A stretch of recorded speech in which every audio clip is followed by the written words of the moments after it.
Mm. Alors, ça, c'était quelques mois avant juillet 93. Il allait de temps en temps chez Joëlle mariée. Je répète, elle travaille à la préfecture, elle est au cabinet du préfet. Il m'a dit qu'elle avait quasiment aucun diplôme et que tous les diplômes qu'elle a obtenus en couchant, qui n'ont pas de valeur. Et elle m'a fait passer pour une pute.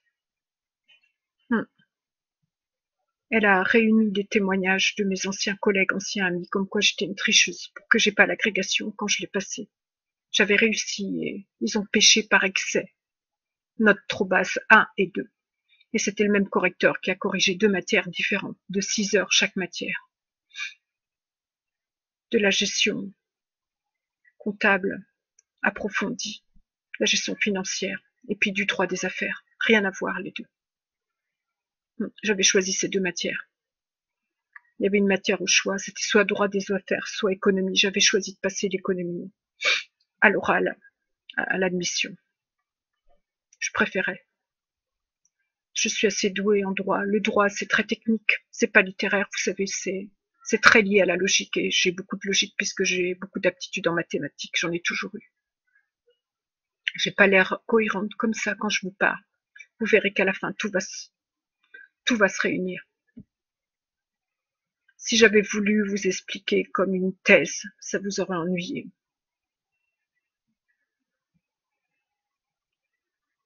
J'ai toujours eu l'admiration de mes élèves pour la façon dont je savais les motiver en cours. J'ai jamais eu de bazar, pourtant j'ai eu des élèves très difficiles. Sauf certaines années, comme quand on a payé un élève qui s'appelait Julien Diallo pour me battre. Il m'a battu plusieurs fois, sachez-le. Les Arabes aussi. On leur donnait de l'argent pour ça. Comme il était majeur, il a un bracelet électronique, il faisait partie du réseau avec ses parents. Peu importe, ça c'est du hors sujet, c'est pas d'importance. J'en ai tellement vu, vous savez, tous les jours j'aurais pu écrire un roman.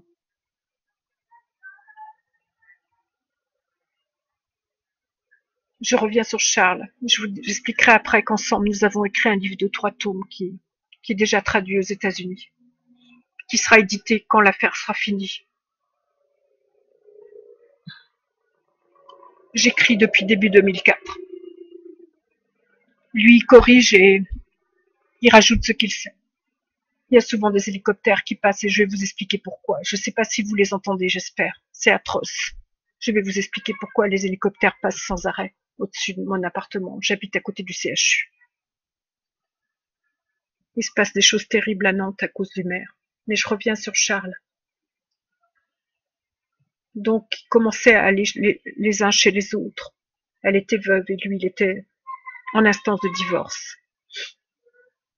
C'était pas du tout le genre de femme qu'il cherchait, pas du tout.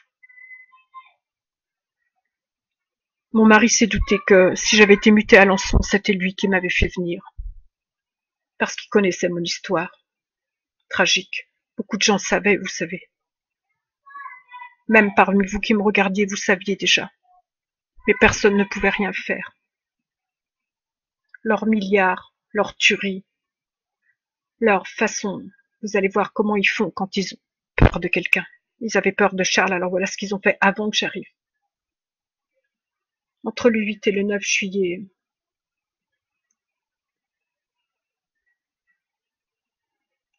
quelque temps avant,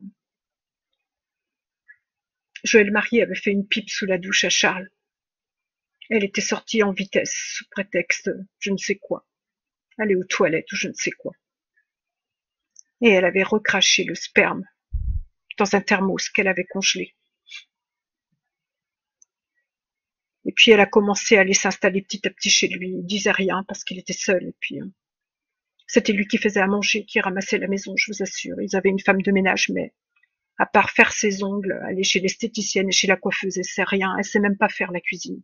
C'est pas du dénigrement, c'est la vérité. Elle s'intéresse qu'à elle, qu'à elle. Et à ce moment-là, Sophie a invité sa meilleure amie qui s'appelait Stéphanie Martin. Stéphanie Martin, la fille de la dentiste, à dormir chez eux pour une soirée, comme ça arrivait souvent. Madame Martin, j'étais sa cliente le pur hasard, le pur hasard. Elle était dépressive, dépressive. Elle avait quasiment pas de clients, 2 ou 3 par jour, c'est tout. Et puis un jour, elle allait pas bien et moi j'ai pitié des gens et je sais pas, quand j'ai vu qu'elle avait pas de clients, j'avais pitié. La plupart des gens, quand ils voient qu'il n'y a pas de clients, ils reviennent pas. Et j'ai quand même continué à me soigner. Et elle m'a tellement mal soignée, c'est pas de sa faute, mais elle faisait plus attention à ce qu'elle faisait en fait. Elle était sous comprimée tout le temps. Et pourtant, ça faisait 2 ans que sa fille était morte. Puis un jour, au milieu d'un soin, elle s'est mise à pleurer et je lui ai demandé ce qu'elle avait. Et elle m'a tout raconté. Elle m'a dit j'avais une fille brillante qui s'est suicidée à 17 ans et on ne sait pas pourquoi. Et, euh, et j'ai dit mais je savais plus quoi dire. Et puis elle a commencé à me parler, à me parler. Moi, je disais rien en fait. Je lui ai rien demandé, mais rien. C'est le pur hasard. Et puis elle me dit, vous savez, elle avait une grande amie qui s'appelait Sophie Baron, la fille d'un docteur. Alors j'ai rien dit sur le coup. Et elles s'entendaient très bien. Elles étaient en colocation à Paris. Sophie faisait l'école du Louvre parce que sa mère était artiste peintre. Et elle faisait HEC. Et puis on l'a retrouvée morte dans l'appartement. C'est Sophie qui l'a retrouvée morte. J'ai dit comment elle s'est suicidée. Elle m'a dit elles ont fait une mission humanitaire au mois d'août 93 au Mali. Et elle s'est suicidée par overdose de Nivaquine. Elle en a pris beaucoup et elle en est morte. La Nivaquine, vous savez, essayez d'en mettre dans votre bouche. Vous pouvez pas faire une overdose. Le goût est tellement, mettez un seul comprimé dans votre bouche pour ceux qui connaissent pas. Pour ceux qui connaissent, ils me croient. Vous pourriez pas supporter de quoi vous tuer dans la bouche. Vous vomiriez. Moi, j'ai essayé de me suicider avec des produits comme ça. L'estomac ne les garde pas, il les vomit. Il y a une réaction naturelle chez les animaux, pareil. S'ils mangent des trucs toxiques, ils vomissent. Vous voyez? En fait, elle est morte autrement et j'ai juste expliqué comment elle est morte. Elle savait rien, la dame, mais elle supposait quelque chose de faux. J'aimerais tellement qu'elle me regarde et qu'elle sache qui a tué sa fille. Ah, après, quand elle a eu fini de parler, j'ai dit c'est mon docteur, le docteur Baron. Elle m'a dit n'y allez plus. C'est pas quelqu'un de bien. Elle supposait quelque chose, je crois, sans vouloir me donner d'explication. Ensuite, Charlie m'a dit je comprends sa réaction parce que Joël a fait exprès. Des sous-entendus avec Monsieur Martin qui travaillait au conseil général, avec qui elle avait souvent des relations comme conseillère à l'époque du chargé de la communication. Elle était avant chargée de la communication du préfet, donc elle voyait souvent Monsieur Martin qui avait un poste important au conseil général.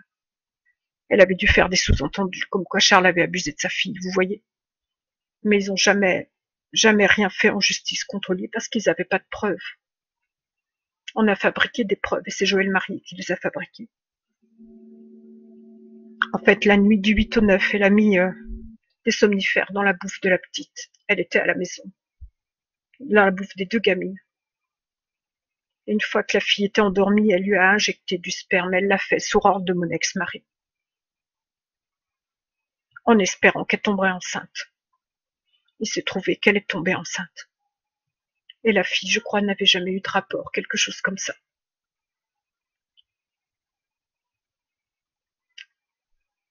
Donc, Stéphanie, quand elle a su qu'elle était enceinte, Joël Marié est très manipulatrice et elle peut être très trompeuse, machiavélique comme le sont tous les gens du PS. Elle savait qu'elle serait peut-être enceinte, alors elle s'est rapprochée d'elle, elle s'est rapprochée d'elle. Charles m'a dit que il sait que c'était la nuit du 8 au 9, mais que ça a peut-être eu lieu plusieurs fois, l'injection de sperme, vu qu'elles étaient toujours ensemble après le bac, les 2 gamines. Et en fait, Joël Marié s'est rapproché de Sophie Martin, de Sophie Baron, la fille de Charles Baron, le docteur, mon ami. Peut-être plus grâce à vous. Et puis, Stéphanie Martin lui a dit petit à petit qu'elle comprenait pas qu'elle avait eu de rapport avec personne et qu'elle était enceinte. Elle n'a pas vu ses règles, elle a pas vu le docteur Baron pour lui dire elle avait honte. Elle a acheté un test de grossesse. Et puis, alors Joël Marié a commencé à lui dire certainement, c'est le docteur Baron qui t'a abusé. Il a dû te droguer quand tu venais de dormir chez toi. Il t'a abusé que tu le savais pas. Il est comme ça, etc. Une espèce de chantage pour la persuader d'aller porter plainte.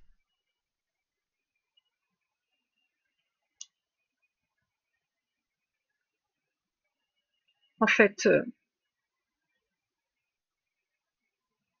la fille ne voulait pas porter plainte parce qu'elle aimait beaucoup le papa de Sophie. Elle le pensait incapable de faire ça. Elle le connaissait depuis toute petite. Il était incapable de faire ça, effectivement. Elle cherchait à comprendre. Elle avait déjà programmé son avortement. Et elle pensait que c'était peut-être au Mali qu'on lui avait fait ça, vous voyez. Elle savait plus trop. Donc, ce qu'ils ont fait pour pouvoir la tuer pendant qu'elle était encore enceinte, il y a des gros bras qui sont rentrés chez elle en l'absence de Sophie. Ils étaient 5. Tous cagoulés.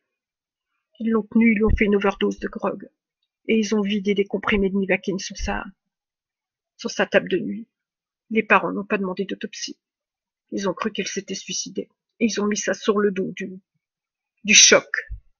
Du choc de la pauvreté. C'était une fille très sensible, très intelligente. Elle a vu son bac avec une mention très bien, un truc comme ça, je crois. Ils ont mis ça sur le dos, du choc. Elle était très sensible. Donc ils se sont dit, elle n'a pas supporté la misère de l'Afrique. Elle s'est suicidée. Bref. Il supposait autre chose aussi, et Joël Marie a laissé courir des bruits au docteur Baron, qui était fou. Alors à ce moment-là, on a fait des scellés, et on a dit que prélèvement du fœtus. Les parents n'ont jamais su qu'il y a eu une autopsie. C'était l'ADN du docteur Baron, le bébé. Et ce que Joël Marie avait fait, c'est qu'elle avait été dans son bureau, et elle avait fait prélever par Élise plusieurs fois pour être sûre des seringues qu'il avait utilisées pour vacciner des gens. Pour leur faire des injections dans son bureau. Comme docteur, il prenait pas de gants, évidemment. Donc toutes les seringues portaient ses empreintes. Élise a ramassé les seringues avec des gants. Ils ont donné celle qui avait le plus d'empreintes et ils lui ont fait l'overdose avec des gants. C'est la vérité. Ils ont jeté la seringue à côté. Et ils ont pris un verre qu'il y avait chez Charles, où il buvait de l'eau, et ils l'ont posé à côté, comme s'il était venu là et comme s'il avait eu la bêtise de laisser ses empreintes. Voilà. Un jour où il était de congé, où il aurait pu aller à Paris, vous voyez ce que je veux dire. Bref, ils ont tout magouillé. C'était atroce pour lui. Ils l'ont convoqué, ils ont dit qu'ils allaient devoir lui obéir. Alors il m'a quand même fait venir à son bureau.